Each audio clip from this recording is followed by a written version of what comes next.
நலாஸ் நாட்டு சர்க்கரை நலமுடன் வாழ நலாஸ் இந்தியாவிலேயே நாட்டு சர்க்கரைக்கு ISI முத்திரை மற்றும் அக்மார்க் அங்கீகாரம் பெற்ற ஒரே நிறுவனம். தொடர்புக்கு 9047045000. தற்போது வந்துள்ள அண்மை செய்தி. திருவள்ளூர் மாவட்டம் காட்டுப்பள்ளியில் போலீசார் மீது புலம்பெயர் தொழிலாளர்கள் தாக்குதல் நடத்திய சம்பவம் பெரும் பரபரப்பை ஏற்படுத்தியுள்ளது. திருவள்ளூர் மாவட்டம் காட்டுப்பள்ளியில் கப்பல் கட்டும் நிறுவனத்தில் வேலை செய்து வந்த வட மாநில தொழிலாளர் மாடியில் இருந்து கீழே விழுந்து உயிரிழந்ததாக தகவல் சொல்லியுள்ளது. புலம்பெயர் தொழிலாளர் ஒருவர் உயிரிழந்ததால் சக புலம்பெயர் தொழிலாளர்கள் போராட்டத்தில் ஈடுபட்டனர். போராட்டத்தில் ஈடுபட்ட புலம்பெயர் தொழிலாளர்களுடன் போலீசார் பேச்சுவார்த்தை நடத்திய போது போலீசார் மீது கற்களை வீசி புலம்பெயர் தொழிலாளர்கள் தாக்குதல் நடத்தியுள்ளனர்.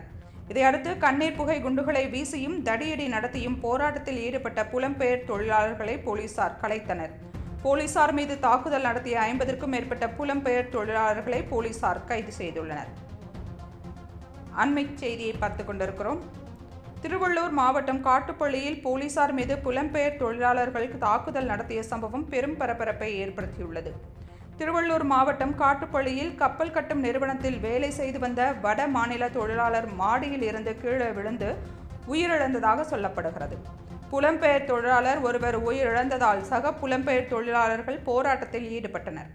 போராட்டத்தில் ஈடுபட்ட புலம்பெயர் தொழிலாளர்களுடன் போலீசார் பேச்சுவார்த்தை நடத்திய போது போலீசார் மீது கற்களை வீசி புலம்பெயர் தொழிலாளர்கள் தாக்குதல் நடத்தியுள்ளனர்.